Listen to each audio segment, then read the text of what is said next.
Hey, good morning, everybody. On today's edition of Walkin' with Atlas the cat, well, we are out tracking a coyote. This coyote has been actually hunting Atlas, and he's been hunting Jackson. Every time we come to this area, this particular coyote starts to hunt these boys. But what that coyote doesn't know, right, is that my boys here, they're not gonna be the hunted. You see, every time we come out here and that coyote hunts Atlas and Jackson, well, that coyote keeps pulling the unluckiest lottery ticket of all time. Thing is, we have made that coyote's scent, and you see what Jackson is doing, you see what Atlas is doing. The two of them are both honed in on his scent at this very moment, and judging by the way Jackson and Atlas are both moving, we are very close to the den. We can tell right here, right? See how Jackson is indicated? This was a bed, and you can see right here the coyote has actually laid down under this little tree last night, and we could hear them in this area early morning, and we know they're here. But I can tell that we're very close to the den because of the way that Jackson and Atlas are both indicating to me. And when we find that den, what we will do then is we're gonna start a little fire at the mouth of the den, and we're gonna wait for the smoke to go ahead and bathe the inside of the den, and then all of the inhabitants of the den will come out. And you might think that's mean or inhumane. It's not. We have a doctrine about the way we do things, and we will only harvest ones that are putting a strain on the greater pack as a whole. So if there's one that's sick, there's one that's injured, there's one that's old, that's the one we will take out. And the healthy ones, we'll make sure they all live to die another day, but having the experience of being hunted and being smoked out will give them respect for man, respect for dogs, and respect for cats. And in doing so, we should improve both the stability of the population in this area through giving them a little education on what is dangerous for them, but also it should improve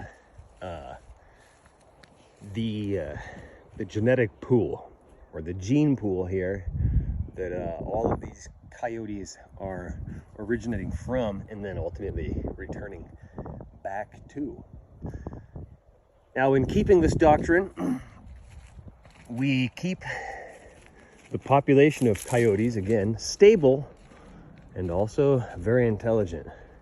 Then we can return here to this area every season, and there will always be a healthy and stable population of coyotes for us to hunt here. I use the same method when trapping. I do not use traps, steel traps that catch by the paw or the legs. Rather, I use kennel-sized live traps. And on the inside, I'll put a nice piece of meat that the coyote wants to eat, obviously. And then when the coyote goes inside to eat the meat, the door gently closes behind him, and he can't get out, but he still has enough room in there to turn around, to lay down, to stand up, and he could even go to the bathroom if he needs to when he's in the trap. The beautiful thing about trapping and using that technique and that method and this doctrine all together is, again, it gives me the ability to inspect the animal and then decide whether it should be harvested or not.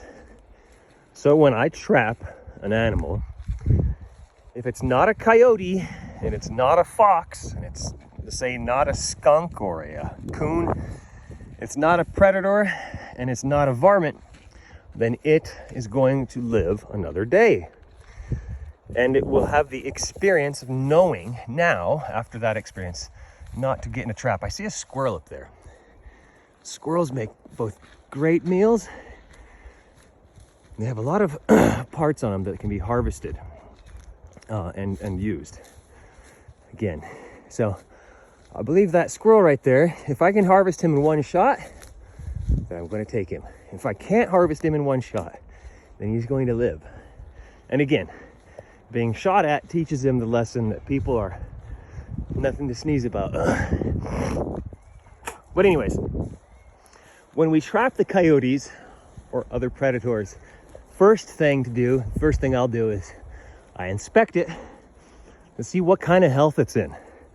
Now, if it's a very strong, very healthy, very virile animal, if it's a mama, if it's a baby, if it's pregnant, and if everything looks like it's going right in its life, then it will live. We will release it, and it will know not to get caught in a trap again. Excuse me for all the loogie hawking. That's just the kind of guy I am. I spend so much time outdoors that I'm always getting pollen and dust into my airways, and what goes in has got to come out at some point.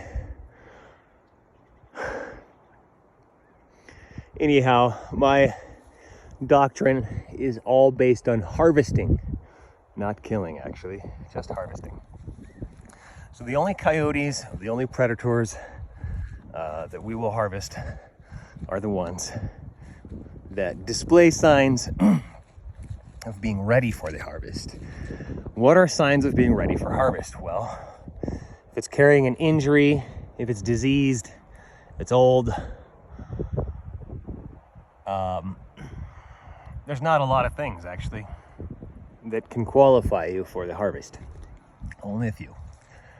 So I hope you guys learned something from this episode of Walkin' with Atlas the cat today. And come on, Jaxie, let's go, bud. I also called Jackson my little warhorse. Let's watch. Come on, warhorse. Come on, you little warhorse.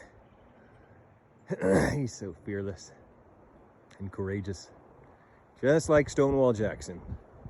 Well, anyway, hope y'all learned something good from Atlas and Jackson and myself today. And if there's anything else y'all would like to learn about the outdoors, hunting, fishing, and such, why don't you just hit me up and ask me your questions. And if you got any awesome stories you'd like me to read, go ahead and just write me your story and email it to me. You can find my email address in the description or in the about section of the channel here. But anyways, this has been another episode of Walkin' with Atlas the cat, and I appreciate y'all tuning in again to the Know Your Target and Beyond channel, and we look forward to having another fun time with y'all again soon. Thank you so much, and God bless you.